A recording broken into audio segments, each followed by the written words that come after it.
प्राचीन काल में एक ऋषि थे शिलाद। उन्होंने ब्रह्मचारी रहने का निश्चय किया, किंतु जब उनके पितरों को ये पता चला कि शिलाद ने ब्रह्मचारी रहने का निश्चय किया है तो वे दुखी हो गए, क्योंकि जब तक शिलाद को पुत्र प्राप्ति ना हो उनकी मुक्ति नहीं हो सकती थी। शिलाद विवाह करना नहीं चाहते थे, किंतु अपने पितरों के उद्धार के लिए पुत्र प्राप्ति की कामना से उन्होंने भगवान शिव की कई वर्षों तक घोर तपस्या की। उनकी तपस्या से महादेव प्रसन्न और उन्हें अपने समान ही एक पुत्र की प्राप्ति का वरदान दिया। उसके कुछ समय शिलाद ने पुत्र प्राप्ति हेतु यज्ञ किया और भूमि को जोतते समय उन्हें एक पुत्र की प्राप्ति हुई, जिसे देखकर उन्हें अत्यंत आनंद हुआ। पुत्र का नाम उन्होंने नंदी रखा, अर्थात आनंद। एक बार मित्र वरुण एवं वरुण नामक दो आदित्य शिलाद मुनि के आश्रम में आए। वहां पर शिलाद और नंदी ने उनकी खूब सेवा की, जिससे प्रसन्न होकर दोनों ने शिलाद को तो दीर्घायु होने का आशीर्वाद दिया, किंतु नंदी को बिना आशीर्वाद दिए वे जाने लगे। तब शिलाद मुनि ने दोनों से पूछा कि उन्होंने उनके पुत्र को आशीर्वाद क्यों नहीं दिया। इस पर दोनों ने बताया कि नंदी अल्पायु है और 16 वर्ष पूर्ण करते ही उसकी मृत्यु हो जाएगी। ये सुनकर शिलाद विलाप करने लगे। तब उन दोनों ने नंदी को महादेव की तपस्या करने को कहा। फिर नंदी ने महादेव की कठोर तपस्या की, जिससे महारुद्र प्रसन्न हो उसे दर्शन देने आए। जब उन्होंने वरदान मांगने को कहा तो नंदी ने सदैव उन्हें उनके सनाध्य का वरदान मांगा। तब महादेव ने उसे अमरता का वरदान दिया और अपने वाहन के रूप में स्वीकार किया। नंदी वहीं से महादेव के साथ कैलाश को चले गए और उनकी सेवा में रम गए।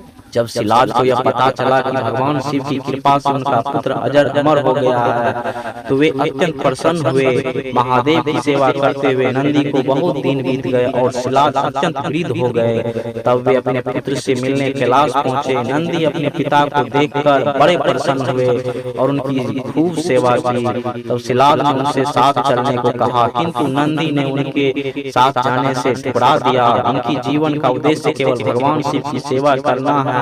तब शिलाद मुनि से भगवान शिव से प्रार्थना की कि अब इस वृद्धावस्था में उनके पुत्र को उनके साथ भेज दे। ये सुनकर भगवान शंकर ने उन्हें अपने पिता के साथ जाने की आज्ञा दी। नंदी महादेव की आज्ञा मानने को विवश थे। इसी कारण भरे मन से वे शिलाद के साथ लौट गए तो गए, किंतु उनके प्राण कैलाश में ही रह गए। अपने आराध्य से दूर होने के कारण नंदी का स्वास्थ्य प्रतिदिन बिगड़ने लगा। तब शिलाद ने उसका विवाह मरुत कन्या स्यूष से करवा दिया ताकि गृहस्थ जीवन में वे रम जाए, किंतु इसका नंदी के स्वास्थ्य पर कोई प्रभाव नहीं पड़ा और वे शीघ्र ही मरणासन अवस्था में पहुंच गया। जब शिलाद मुनि ने देखा कि उनके पुत्र के प्राण संकट में हैं, तब उन्होंने भगवान शिव से उसे बचाने की प्रार्थना की। अपने भक्त को इस अवस्था में देखकर वे तुरंत आश्रम पहुँचे और नंदी को स्वस्थ कर दिया। तब शिलाद मुनि समझ गए कि नंदी महादेव के बिना जीवित नहीं रह सकता, इसीलिए उन्होंने उसे स्यूषा के साथ कैलाश जाने की आज्ञा दे दी। एक बार महादेव देवी पार्वती के साथ अनंतपुर में थे और उन्हें नंदी को द्वार की रक्षा करने को कहा। तभी वहां महर्षि भृगु आए और महादेव के दर्शनों की इच्छा जताई, किंतु नंदी ने उनसे कहा कि महादेव की आज्ञा के अनुसार वे द्वार से नहीं हट सकते। इस पर महर्षि भृगु क्रुद्ध हो गए और उन्होंने नंदी को श्राप दिया कि वो जल्दी ही किसी के हाथों परास्त होगा। जब भगवान बाहर आए तो नंदी की स्वामी भक्ति से बड़े प्रसन्न हुए और उसे समस्त शिवगणों का अधिपति बना दिया और नंदीश्वर की उपाधि दी। कुछ काल के बाद राक्षस राज रावण कैलाश पहुंचा और नंदी ने उसे रोका। तब रावण और नंदी के बीच भयंकर युद्ध हुआ, किंतु भृगु के श्राप के कारण रावण ने नंदी को परास्त कर दिया। उसे परास्त करने के बाद रावण ने उसे पशुमुख कह उसका उपहास किया। तब नंदी ने रावण को श्राप दिया कि किसी बहुमुख के कारण ही उसका विनाश होगा। उसी श्राप के कारण ही महादेव ने हनुमान के रूप में रुद्रावतार लिया और समस्त लंका को जलाकर भस्म कर दिया। नंदी को स्वामी भक्ति के साथ साथ बल और कर्मठता का प्रतीक भी माना गया है। श्री राम के अश्वमेध यज्ञ के जब श्री राम की सेना ने वीरमणि के राज्य पर आक्रमण किया तो शिव गणों के साथ उनका भयानक द्वंद्व हुआ।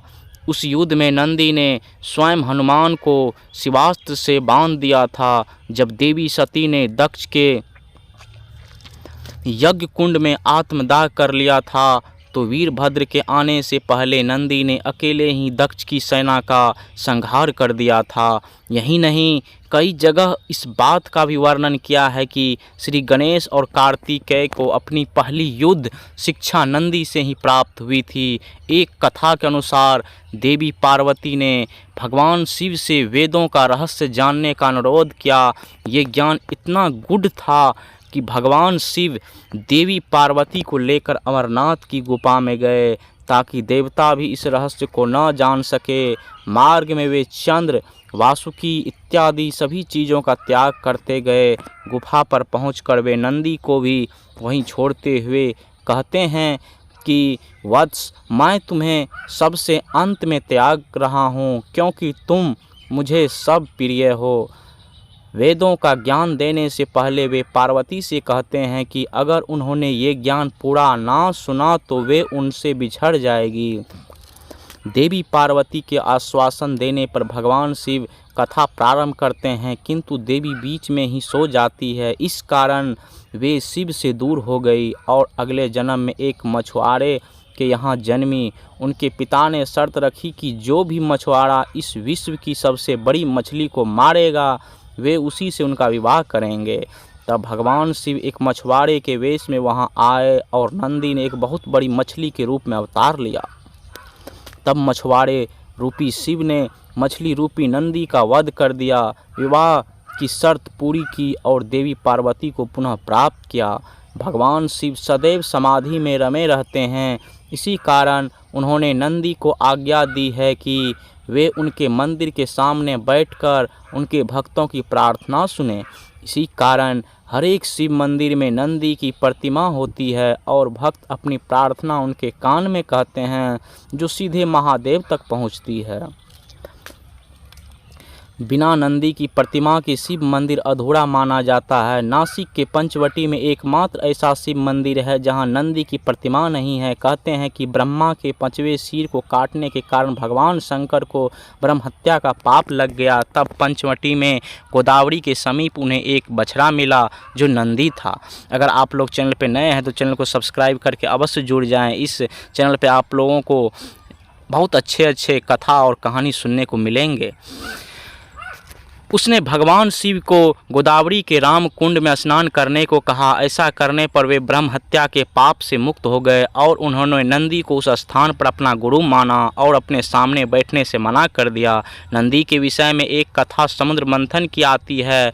समुद्र मंथन में जब हलाहल निकला तब महादेव ने उसे पी लिया। हलाहल यानी विष, जिससे उनका कंठ नीला हो गया।